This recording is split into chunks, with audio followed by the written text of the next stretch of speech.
the jersey giveaway on Monday night, the 10th, with Kyle from the Fantasy Football Smackdown.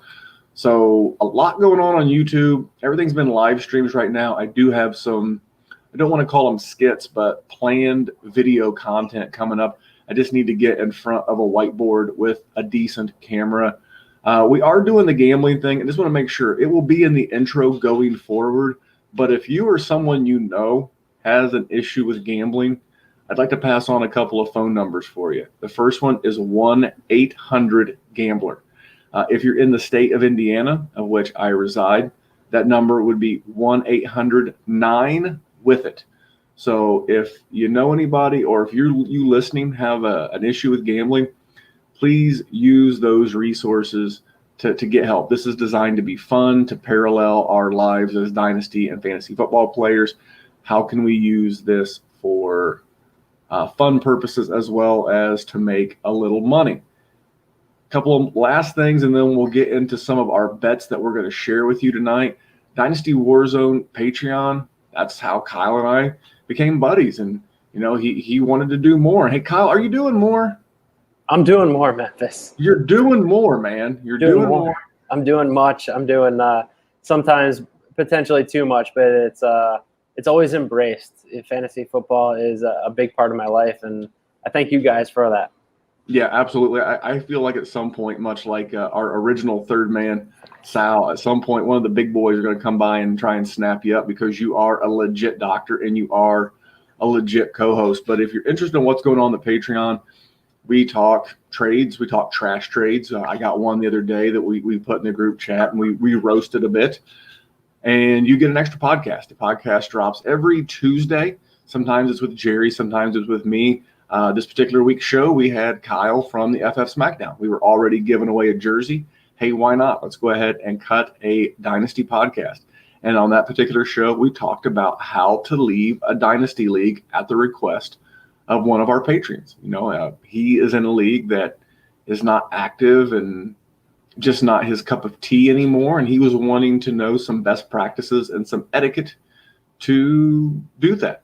And make sure you check out our Trophy Smack sponsor. It's a great time of the year to order those trophies, those belts. And if you use the code DWZRING, not only are you supporting our sponsor, you're supporting this very podcast. So very huge. You can check out the Patreon and Trophy Smack. If you just go to the show notes attached to this podcast, there are hyperlinks to both. 2 taps. We know that to make your shopping experience and your patronage experience easy, let's make it as simple as possible. Push one button, go buy one, boom, done. Last thing that really helps us out, 5-star reviews. Now, all 3 pods are on one feed. So whether you, and just put in the feed which one you like. If you like the gambling, if you like the Devy, if you like the Dynasty, you can put that in there. Hey, I want more of this. Hey, I want more in that. That's how this podcast came to be.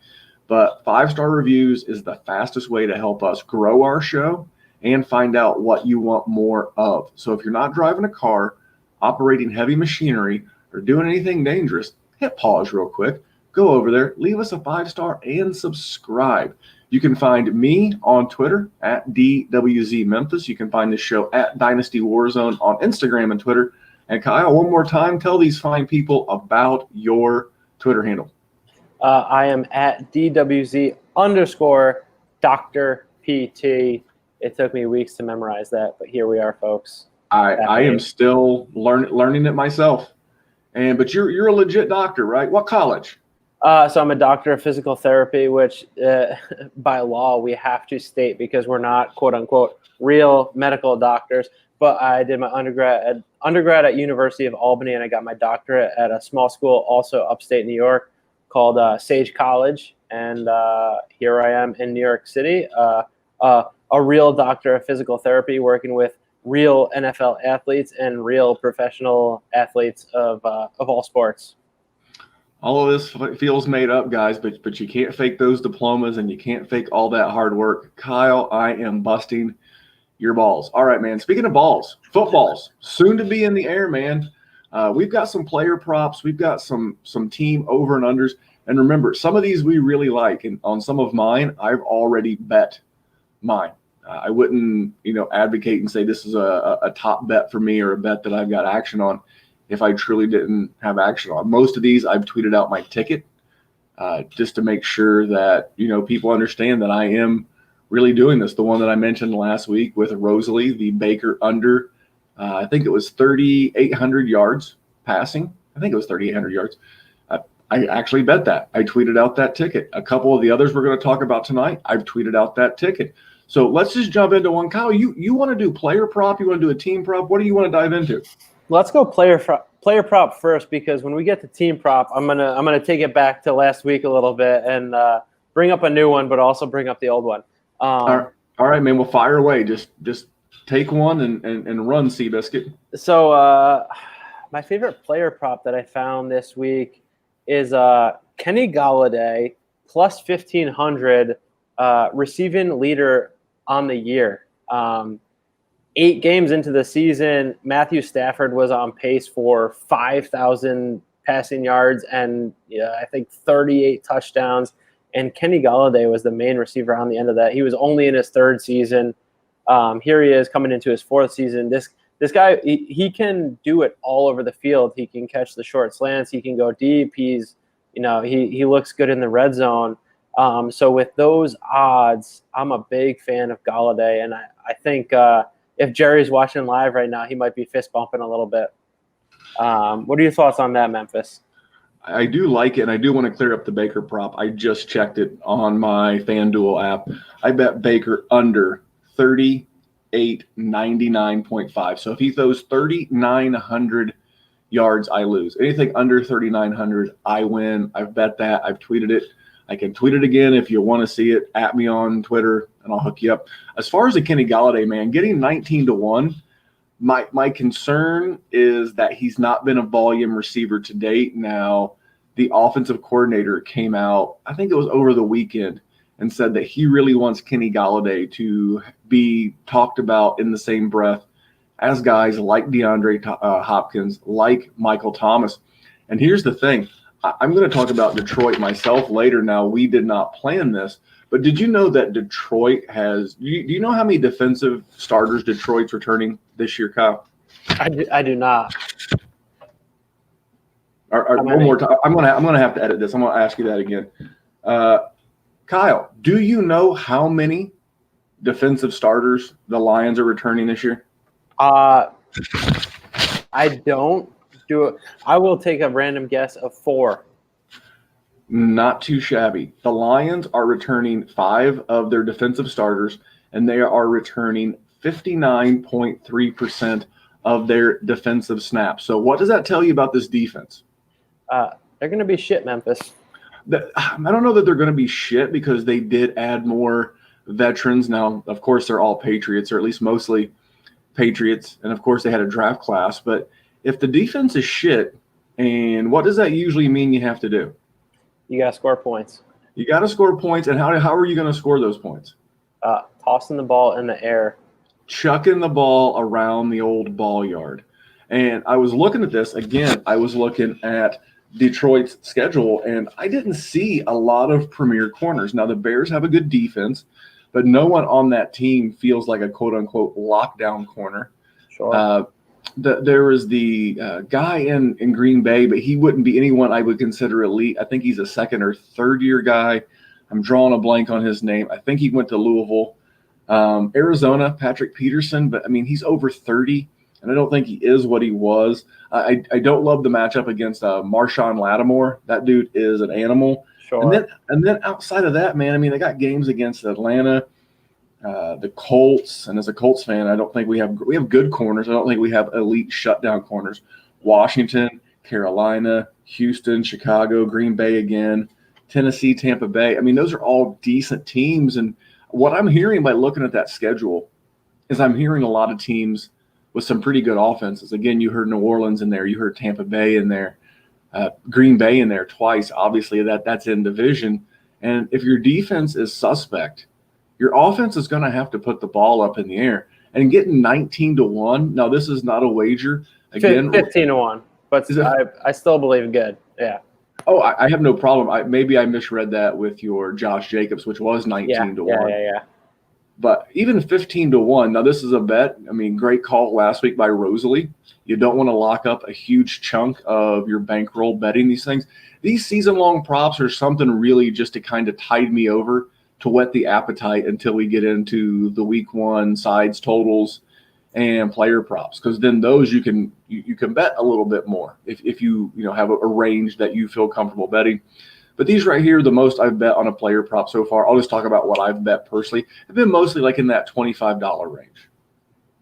Not a meaningful amount of money, but hey, if I win it pays the dues on one of my league fees.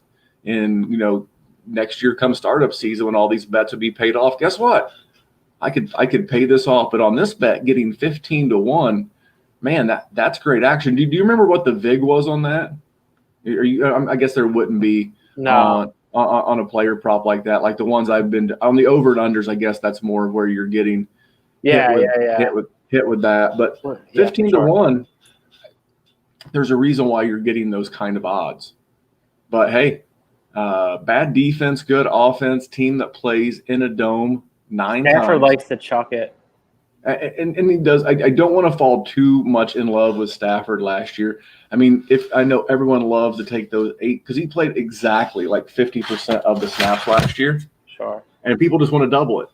And that would have been like literally a career year for him. If you want to go back to fantasy, he's a guy that averages – he's usually in that QB7 to QB10 range most years, which is great. But I do like this prop because I think the odds – versus the potential return. So if you bet $20 on this and you hit $300 cash out into the season, man, that's a good one. At $25 again, some people it's a lot of money, some people it's not very much money at all. But that's the kind of bet that I may actually take this one off of your hands. I did throw a couple of bucks on that Josh Jacob ones. You're just trying to get into my bankroll, man. Yeah, I actually work for Vegas, so thank you either way. Yeah, remember these player props. We know player prop season-long stuff. This is just to give Kyle and I some content to get us through till week one, because when we planned this show, we were talking about right now, we'd be talking about preseason games, right? Preseason, DFS, week-to-week stuff for sure. So right now we're using a lot of these as show content, but we are betting them. So we're not just blowing smoke. My first one is Joe Burrow under 3,800 and a half passing yards, season-long bet. Bet $25 on it, and I laid 112. So I what is that, like $26.50 to win 25, something like that. Yeah, I don't remember. That sounds right. It's somewhere in that neighborhood, and I'll tell you all the reasons why I liked it. So when I saw this prop, I Googled, threw it in the old Google machine, most passing yards in a rookie season. Kyle, do you know what came up? I do, because you tweeted it. I don't remember exactly, but I know it was. It was interesting. Only three rookie quarterbacks, I believe, have gone over that, and one was Andrew Luck. Andrew Luck is number one. If we were playing the Family Feud, where like you have to like ring in and like top 5 answers on the board, you would have got number one. Andrew Luck, as a rookie, threw for 4,374 yards. Number 2. Cam Newton, which I was very surprised by this. I wasn't expecting Cam. I would have expected that like rookie rushing yards for quarterback. But Cam, 4,051 yards as a rookie. Jameis Winston, 4,042. Then Carson Wentz, 3,782. Peyton Manning, I'm familiar with that guy, along with Andrew Luck, 3,739. Baker Mayfield, 3,725. Kyler Murray just last year, 3,722. And then Dak Prescott, number 8 all-time in rookie season passing yards, 3,667. So you only heard 3 of those guys eclipsed 3,800. Is that what you heard? That's what I heard. Let me throw some more stuff at you. So 4 of those 8 quarterbacks played in a dome. And 2 of the other 4 play in moderate to warm climates, that being Cam Newton and that being Jameis Winston. Only 2 of the 8, that would be Baker Mayfield and Carson Wentz, would play in what would be considered a cold or poor climate, especially as you get into those November and December games.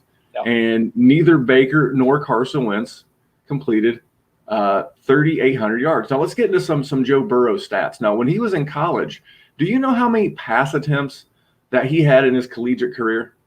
I do not, but something tells me that you do, Memphis. It's 945 for his entire career, and 527 of those came last year. So 56% of his all-time pass attempts came in that magical season last year down in the Bayou. Of his 650 career completions, of the 650 completions, 462 happened last year at LSU, 62%. So the majority of this guy's entire body of work came in one magical season. This is my pumpkin theory. You ever seen Cinderella? Yes. I have. Cinderella, right? Classic. It's a Disney classic. It's a beautiful tale. They take this, young lady, the stepsister, she's mopping the floors, and here comes the fairy godmother, makes her a princess and takes her to the ball, and she meets Prince Charming. What if Joe Brady, who was the offensive play caller and coordinator in LSU last year, who's now the offensive coordinator in Carolina, what if he was the fairy godmother? And what if the magic is gone from this? This guy self-admitted this week that if it was not for the 2019 season, if they had COVID and he had never got a chance to play that season, he could be looking for a job right now. He would have been a projected 7th rounder. And so now he's in the NFL, no more Joe Brady, and he's got arguably the worst head coach in the NFL. Can you name a worse head coach than Zach Taylor? I'm just going to default to Adam Gase, but otherwise the list is short. You would be wrong. Adam Gase finished 7-9 last year with the Jets. His quarterback had mono for 3 games. Oh, and Adam Gase was the last person to take the Miami Dolphins to the playoffs. No, Adam Gase is a bad head coach, but he's not worse than Zach Taylor. A couple of other names on the list would have been Matt Patricia of the Dolphins, but hey, he won more games last year than Zach Taylor. Cliff Kingsbury, again, first-year coach, he won more games than Zach Taylor. And some people might say Doug Marrone, who's in Jacksonville, but I got news for you. Doug Marrone had a winning season in Buffalo, and he took the Jacksonville Jaguars to the AFC Championship game, only lost by 4 points to a little guy, maybe you know him, his name's Tom Brady. So Joe Burrow is going to the worst head coach in the NFL, the team coming off the 101, and they have the 12th hardest adjusted strength of schedule for their 2020 opponents.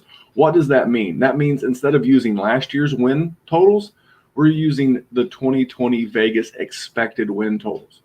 So their average opponent is expected to win just over 8 games. So they're going to be playing on average, a 500 team or better each and every week, including Pittsburgh twice, including Baltimore twice. Those are some really good defenses. Cleveland's got a good defense this year too, I believe. Cleveland last year didn't give up one 300-yard passer on that defense. Yeah. And this is a team they've yet to put on pads. He had all those other guys that we mentioned, Luck and Newton and Watson and Wentz. All those other guys had, an entire offseason program, not Zoom meetings, and they had a full camp. They had preseason games. These guys haven't even put on pads yet. And unlike the other rookie quarterbacks in this class, like Justin Herbert, who has Tyrod Taylor, like Tua, who has Ryan Fitzmagic, he has no one to help him. Yeah. They let Andy Dalton go to save money. Andy Dalton's in Dallas. He's got Ryan goddamn Finley as his backup quarterback. And what's Ryan Finley going to teach him what not to do? It's a horrible situation. I hate the head coach. And he's going to see real pressure, in my opinion, like he's never seen at LSU. Yeah, the Bama game, there might have been some pressure. In the Clemson game, there was some pressure at times, but not like what he's going to see coming off the edge with guys like TJ Watt. It's going to be what was another old Disney song, A Whole New World? It's going to be a whole new world for Joe Burrow. So for all the reasons that I just stated, I like and I've bet Joe Burrow under 3,800 and a half passing yards in the 2020 season. Kyle, what do you think? What do you think about that bet? When you tweeted that the other day and tagged me, I was like, yeah, I got to get on board with that. I mean, he'd more or less have to have close to like a rookie record year as a quarterback. And a year ago, nobody knew who he was. He's coming into, the Bengals are what I would call a trash organization right now. There's no great management up top. They're questionable coaching. They're coming off a pretty crappy season. They crappy enough to get the 101. Yeah, let's go under 3,800. I'm gonna text my Jersey guy in the next 24 hours to get some money on that one for sure. And one thing I want to remind you on player props, again, I don't advise you going crazy with your bankroll betting them, but I got this tip from a gentleman named Dave Essler. He's a professional gambler. And, on certain players, because of the popularity or the polarization, how polarizing a player is, Vegas has a tendency to jack the totals up on these guys, thinking that fans are going to bet over because they're popular. And people want, Joe Burrow ties to Ohio State. Joe Burrow, national champion. Joe Burrow, 101 in the NFL draft. They probably tacked on an extra 200 more yards than they should have based on the historical numbers of other, top rookie passers in the league. And that was something I was looking to take advantage of. Do you have another player, or you want to go to your team bet? Let's go player for a second, because I have two that are opposite ends of the spectrum that both intrigue me. So if I'm going like hyped up veteran with an over under of 1,200 and a half, I'm taking the under on Davante Adams. He's only had one season over 1,000 yards, and that season was, he played 15 games and Aaron Rodgers played 16, and I believe that was under McCarthy. And here we are under the Matt LaFleur era, and Aaron Rodgers' yards per attempt has gone down significantly over the past 5 years. Part of it is probably that I am a Cowboys fan, and I have significant emotional attachment to Green Bay Packers losses over the past 4 years. But I just don't believe that there's going to be enough for Davante Adams to go over 1,200.5 at minus 112. And then at the opposite end of the spectrum, Shane Swagger of the Superflex podcast, who admittedly, that was one of my first dynasty podcasts that I really dove into, and he is a well-read and well-spoken guy. 4 rookie receivers last year went over 800 yards, and I know we're going into sort of a weird season, but Jalen Reagor is his yards over under is set at 649 and a half yards, which I believe is 4th or 5th highest out of all of the rookie receivers. And I'm going to go over there. The Eagles are already a pass-happy, friendly offense. Alshon Jeffrey is in question. Marquise Goodwin is set to sit out the year. Yes, they have their tight ends. Yes, they have Miles Sanders. But there's, RotoViz, I believe, put out an article between the NFL draft and when a lot of dynasty drafts were starting that talked about potential outcomes of rookie receivers, and Reagor is at the top of the list for potential targets, yards, catches, etc. So yeah, I'm going under for Davante Adams, 1,200 and a half, and then over Reagor, 649 and a half yards. What are your thoughts on those two? I'll start with the Reagor one. You and I were doing some group research before we hit the record button, and Carson Wentz was 5th last year in pass attempts with 607. And who are those going to go to? I mean, Zach Ertz can only gobble up so many. You mentioned Marquise Goodwin, already opted out, can't opt back in. That's agreed upon in the league. And Deshaun Jackson, as you noticed last year, not the healthiest dude around. So, I mean, there's J.J. Arcega-Whiteside, there's Deshaun Jackson, and then there's Jalen Reagor. And for a team that threw the ball 607 times, to think that he may get 100 targets is not laughable. Mm-hmm. And let's say he got 85. And you and I did the math. Last year, Carson Palmer averaged 10.4 yards per completion. So for you to get this bet, you needed to hit 650 yards, correct? Correct. That means Jalen Reagor would need to catch 64 passes at the average of Carson Wentz from last year, 10.4. So that would be 4 catches a game for 45 yards. I think that's more than doable. And I think you may get off to a slow start, but to ask, I mean, think about that from a fantasy standpoint. I would not be happy if I had him in my lineup with, needing fantasy points and he got me 4 for 45. But from this bet standpoint, I think it's very doable. So you're banking on him getting volume, which I think he'll get. I think if he got 85 targets, I think he'd catch around 65 balls. And I think he will have games where he's going to have that blow-up game. The guy's electric. He's got good speed. He's good in the open field. So to think that he might have a game where he has 4 catches for – would you be stunned if you saw one game where he had like 4 catches for like 150 yards? No, and I believe like if the average is 4 for 45, I got to think we're going to see a few games where there's 5, 6, or 7 for maybe 110, 120 in 3. And yeah, maybe they're going to be at the back half of the season, so you might be biting your nails a little bit on this one.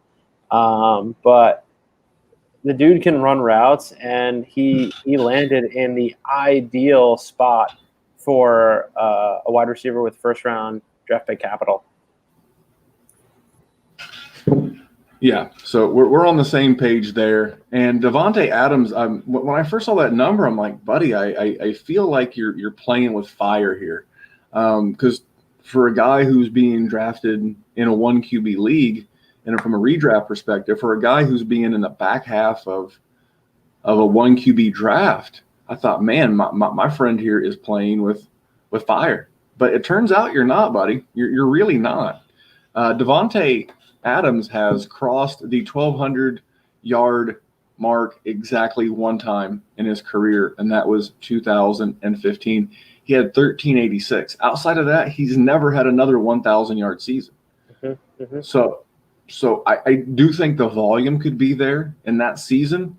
He had 169 targets. Last year in 12 games, he had 127. So he's certainly going to get the volume. He's clearly the only person that Aaron Rodgers trusts. But I think you also have the injury factor in your favor. And remember, that's why I like betting unders. Yes. I like betting unders because you get bad weather, you get injury. And this year you're going to get COVID. Yep. On top of that, he's not played all 16 games since 2016. Yep. He suited up for 16, started 15. In 2017, he played 14. In 2018, he played 15. This past year, he played 12. So this is not exactly a guy who's going to be out there. And this is a pretty good team. They could have the division locked up going into week 17. I guess that's what it is now. I mean, it would be their 16th game, but you get what I'm saying. He could be going into the last game of the season and maybe play a quarter. Maybe he's chasing like a catch something or another. But, the historical data definitely supports your pick. And yeah, I did the math. Jalen Reagor only has to average 40 yards a game for just over. We'll call it 41 yards a game for you to get that money. So I like those. Are you ready for my second player prop? Absolutely. Let's hear it, Memphis. All right, buddy. I went and I have bet this. I've also tweeted this picture out as well. Derrick Henry under combined rush and receiving yards under 1,500, 9.5. And last year, man, Derrick Henry set all sorts of career highs in his rushing totals, and it was not something that I think anyone expected. Anyone who thought he was going to break out to the level that he did in 2019 is probably full of gas. I mean, his best before that was 2018. He had just over 1,000. He had 1,059. This is a guy whose most receiving yards in a season is 206. So what am I asking myself? Do I think it's repeatable? No, I do not. Now, Tennessee, I mentioned the adjusted strength of schedule earlier. Tennessee has the second easiest adjusted strength of schedule. Their opponents in 2020 are expected to win 126 games. That's just a tick under 500. So that's actually, quite a bit in his favor. But I'm asking myself at this point, they've got a lot of money invested in this guy. They've got, I think it's $26 million over the next 2 years. They drafted Darrington Evans. I think it was in the late third round. Mm-hmm. And in games where the game strip's not going quite as smooth, he's going to be off the field. Now let's talk about his total rushes. Let's not add in the receptions because there's not a whole lot to add in. But total rush in the regular season and total rushes in the playoffs, he had 386. Now there's this old curse of the 370. So I went and did some research. Remember Larry Johnson? I was just going to say the Larry Johnson rule, the Jamal Lewis rule. Yeah. It's crazy. So in 2006, Larry Johnson rushed the ball, just rushes, not receptions. He rushed the ball 429 times in 17 games, including the playoffs. The next year, and he played 17 games. The next year in 2007, he had 158 rush attempts on 8 games because he had injury. Yeah. Let's go back to 1998. Remember Jamal Adams, the Dirty Bird? Did the Dirty Bird dance? Oh, you're probably a little young. I do. No, Atlanta Falcons. Yes. Atlanta Falcons. Jamal Anderson. Yeah. Yeah. Jamal Anderson. Jamal Lewis was on this list too. Jamal Anderson, 480 rush attempts in 19 games that year. The next year, 19 rush attempts on 2 games because he got hurt. Let's go to Eric Dickerson. This is way before your time. Eric Dickerson in 1986 had 430 rush attempts in 17 games with a playoff game in there. The next year, 398 on 13 games. A little bit better, by far one of the best. This next guy is the only guy to play all 16 games the following year. Eddie George in 2000. Remember Eddie George? Ohio State Buckeye? Yeah. 430 rush attempts in 2000 in 17 games, including the playoffs. 2001, he had 315 rush attempts. He is the only one on my list who played all 16. Here's one that blew my mind. I had forgot all about DeMarco Murray. You remember DeMarco Murray's 2014 with the Cowboys? Cowboys fan. Of course I remember that. He had 436 rush attempts in 18 games that year, including the playoffs. The next year, 193. And he did suit up for 15 games, but he only started 8 because injury. Terrell Davis, 1998. He played in the Super Bowl against Jamal Anderson. 470 rush attempts, 19 games. In the very next year, in 1999, 67 total rush attempts in 4 games because, wait for it, he got injured. Derrick Henry, 386 rush attempts last year in 18 games, with about 86 of those coming in 3 playoff games, almost 30 a game. They rode him, man. They rode him, but at least they paid him. Yep. So for me, I get the injury, which, historically, this tells me he's going to miss a game or 2 or potentially a bunch. And he doesn't catch the ball a lot. And they brought in, new competition, because I don't think Darrington Evans is going to siphon off a bunch of rushes, but he's damn sure going to siphon off the receptions. And if he proves to be a capable third down back, that's going to be less Derrick Henry on the field. So for all the reasons I just laid out, the historical data, his personal historical data, for me, I felt like under 1,500, 9.5 yards was a pretty safe bet. What do you think about that? I'm on board with that. Historical data aside, we have statistical data. Like, he is due to regress. Like, I don't know offhand, but when was the last time a season-long rushing leader led the season 2 years in a row? I don't know if it ever happens. And then to think about how efficient the Titans were as far as their offense was last year, I have to think that they're going to pass the ball more this year. So, yeah, I'm on board with Derrick Henry under that for sure. All right. Well, we both have a season-long team bet. Let's jump into yours, man. What's your season-long bet? All right, I'm going to go with a new one, and then I'm going to talk you into the old one from last week. My new one is I'm going to stay in the NFC East. I'm going Eagles under 9.5 wins. I smell a homer bias, but keep going. You've got my attention. The NFC East plays the AFC North this year. So that's Ravens, Steelers, Browns, Bengals. The Eagles won the division last year, so they are playing division winners from last year in the NFC, meaning they're going to be playing the Packers and then the 49ers. And then I wish I looked up what the Eagles did in the division last year, but they struggled against the Giants at least one of the games. And then I listened to the Michael Lombardi GM Shuffle podcast, and I can't remember exactly what he said about the Eagles' schedule, but I believe the Eagles have one of the tougher strength-adjusted schedules, meaning going against higher Vegas win totals for the year. And so I am strongly under the Eagles' win total of 9.5. The Eagles on the adjusted Vegas strength of schedule, they have the 11th toughest strength of schedule, right there, sandwiched in between the Texans and the Bengals from last year. By the way, I did the research while you were laying out your Eagles prop. I'll get into that in a second. The last person to lead the league in rushing 2 years in a row was LaDainian Tomlinson in 2006 and 2007. So it's been a while. So there you go. I would also, in thinking about that, I would like to mention that Brandon Brooks is an offensive lineman for the Eagles who has gone down. I believe Jason Peters has left their offensive line as well. They brought him back to play guard when Brooks went down.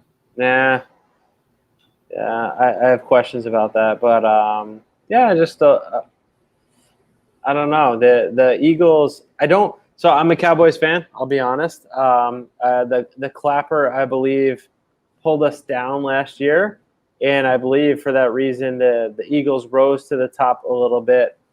And I see things switching up this year. So what do you think about that, Memphis? Well, I'm sitting here looking at their in-division record, and I am seeing that they went 5-1 in division last year. They beat the Giants twice, they beat the Redskins twice, and they split with Dallas. So they were 5-1 in the NFC East. I think this is right here would be one that I would much rather have it at like 10 and under. But I don't love their schedule. You're right. It is a first place schedule, and it is one of the tougher schedules in there. Now for me, this would be a lean. This would not be a bet. This would not be a like. I would lean toward the under, but I think this is still going to be a really good team. They are, they were 12th in points scored last year. They were 15th in points against.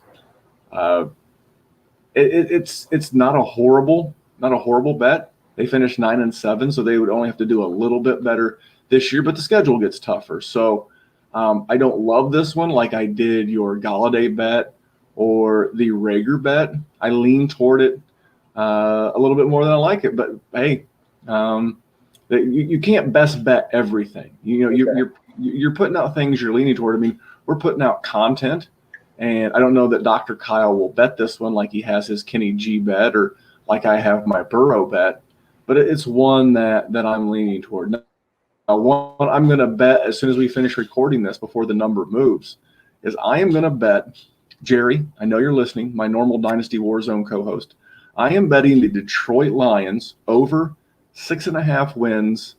Holy cow. I'm shopping around before I actually make my wager because another, gambling best practices have outs. What's an out? Out's a place to make a bet because you can get better lines. Things happen to where you may not be able to get action down at like your normal, your normal book, if you will. Now, I know that's changed in legal states like Indiana, but having more places to bet and shopping around for better odds and better numbers, that's a pro move. So I would love to get this at 6 because at 6, I think I'm locking myself into a tie, worst case scenario. But I think 6 is what I'm going to look for. But I will bet it at 6.5. Some of the reasons why the Lions have the 5th easiest adjusted strength of schedule on the year, again, based on their opponents' win percentage. Their opponents combined are slightly below 500. So there are some good teams projected to be on the schedule. But I went back to Kyle. Do you remember during the 3-team parlay I was using that ESPN continuity article? Yes. So I went back and referenced that, and the Lions are returning 78.8% of their offensive snaps from last year. They're returning 9 offensive starters. The defense, we mentioned it earlier in the show, they're only returning 59.3% of the defense, but I do like some of the veterans, and I really feel like this is Matt Patricia's last stand. I think this is a team that when Stafford got injured, I know that they were 3-4-1. They basically gave away the Arizona Cardinal game, and I don't think it would have been crazy for that same team last year to have won another 3 games over their last 8. So, you're getting Stafford back. And I was looking in their 16 games. I think Matt Stafford is the better quarterback in at least 9 of the 16 games in which they play this year. And I went through all their games. They play the Bears in week 1. I think they'll win at home. I think they'll lose at Green Bay. I think they'll win at Arizona. I think they'll lose to New Orleans. They'll beat Jacksonville. I think they'll beat Atlanta. They'll lose to the Colts. They'll lose to Minnesota in Minnesota. Mm-hmm. I think they'll beat the Washington football team. I think they'll beat Carolina. I believe they'll lose to Houston, and they'll lose at Chicago. I believe they'll win at they'll win at home against Green Bay. Okay. They'll lose at Tennessee. They'll lose at home against Tampa Bay. And I think they win in week 17 against Minnesota because Minnesota will probably have a playoff, if not the division, locked up that week. Yeah. So I could see them, much like Minnesota has done in the past, resting starters. I have them at 8 wins, and I really think the game against Houston and Tennessee could go either direction. So could the Atlanta game. I was in the same thing with Arizona, but I have 6 wins that I really, really think are a lock, and then I have 4 games that I could see going either way. So I've only got to win one of those 4 swing games to get this bet in. So those are some of the reasons that I bet this. I also like the addition of DeAndre Swift to the running game. I don't think he'll be a bell cow back from a dynasty or a fantasy standpoint, but he'll certainly be an upgrade over Kerryon Johnson. And the tandem of Kerryon Johnson and DeAndre Swift will do wonders compared to the journeyman they had back there last year, like Bo Scarborough, like Ty Johnson. I think J.D. McKissick may have been there for a game as a journeyman. Just a lot of bums. T.J. Hawkinson takes a step. Marvin Jones. Yes, is back. They did lose their slot receiver in Geronimo Allison, but they did bring back Danny Amendola. Oh. So there's plenty of weapons in this offense. And again, I get the better quarterback in what I feel is 9 of 16 games. So pretty good schedule. All in all, I like my 6.5. I am going to shot my heart out trying to get 6. But what do you think, man? Did I give you enough to make you think you should be betting this? This was one. So I'm reading into it now.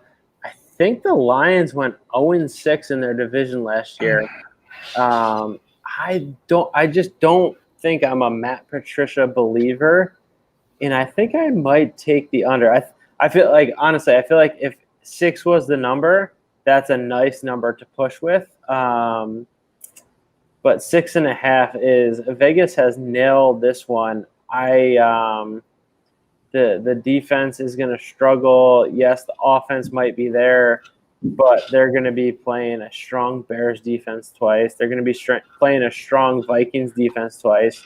See, I would disagree with that. The Vikings lost so many starters in this offseason. They lost Xavier Rhodes. They lost the other corner who's in Cincinnati. They lost Everson Griffin. This is a team that brought in, I think it was 11 rookies. I think it's a bit of a misnomer that the Minnesota defense is a bunch of world beaters. And I think Green Bay was not as good as their record would dictate last year. If you remember, the Green Bay Packers got a very fortunate referee call to beat this Lions team on Thursday night last year. So I think this team had a little bad luck when they were 3-4-1. Their defense cost them the game against Arizona. I just see the opportunity to take advantage of the return of Matt Stafford. I think he'll get it done in spite of Matt Patricia. All right. I mean, I can get on board with that. I did read today that the Packers win total from last year, 13, was significantly higher than what would be expected based on their point total differential. And so they are, as Twitter would say, due for regression. And then knowing that Minnesota has exchanged that many returning veterans for rookies. I could see like 6.5 is the right number. So that being said, maybe I might be throwing some money on Detroit's over at this point. I'm not trying to sway. I'm just trying to make sure that you understand that there's a lot of perception out there, and I'm doing a lot of homework on these. I won't have this many bets. This is the culmination of a lot of off-season stuff. Yeah, I'm looking right now on the Walter camp, or excuse me, Walter football, and I'm looking at the offense, and now I'm looking at the defense, and I'm looking at off-season losses. This team lost Everson Griffin, Linval Joseph, Xavier Woods, Mackenzie Alexander, Trey Waynes. That was the other corner I was thinking of, and Jiron Curse. So there are at least 4 starters from last year's defense gone. And they didn't really bring in a ton to do it. The draft picks, yeah, they brought in a bunch of young guys, but they're exactly that. They're a bunch of young guys, and young guys are going to young guy. So I like it. I'm not trying to talk you into it. I'm just trying to put some of the reasons behind my handicap in this. But, man, next week, you ready to talk some DFS? Do a little DFS primer. Absolutely. I had a great DFS guest for us lined up tonight. Couldn't get it lined up. Think we've got them lined up for next week to talk about some DFS best practices. The week 1 slate's up, so we can certainly talk about that. And these are the kind of things that we're going to get into this year. And then we're really going to get into those week-to-week totals. We're going to get into those week-to-week player props. I think that's where, as dynasty and fantasy players, where there's real opportunity for guys like us. Let's do it. Especially you, man, being a doctor. You can tell me if these guys, is this guy going to take the needle? Is he going to be able to play? What are we going to do with these guys? So what else is going on, man? Anything for these people before we get out of here? Vegas don't lie. That's my big thing, I would say, is if something looks too good to be true, read into it a little bit and go from there. So that's my big tip of the week. Another tip that I'll share from another pro bettor named Steve Fezzik is look for those early week lines. When the new lines come out Sunday night into Monday morning, those are the most advantageous. Every day you get closer to kickoff, those lines get tougher and tougher. And it's tough enough to beat the NFL right now as it is. And, a long-term successful gambler wins about you have to hit, I think it's 52.6% to break even against the VIG. And Dr. Kyle's dog agrees with that number. And I love it. I love dogs. And she was so good for so long. She was so good for so long. But, you're really making bank if you're hitting in that 55 to 57% number. So just some more random factoids for you on the way out. And remember, here at the Dynasty Warzones, the fabulous best bet, money won is twice as sweet as money earned. So we'll see you back here next week. We'll talk some DFS and have a good time. Thanks for tuning in, guys. Take care. She was such a good girl. She almost made it. She was so good. She laid right next to my feet for 48 minutes and like 50 seconds. Yep. I am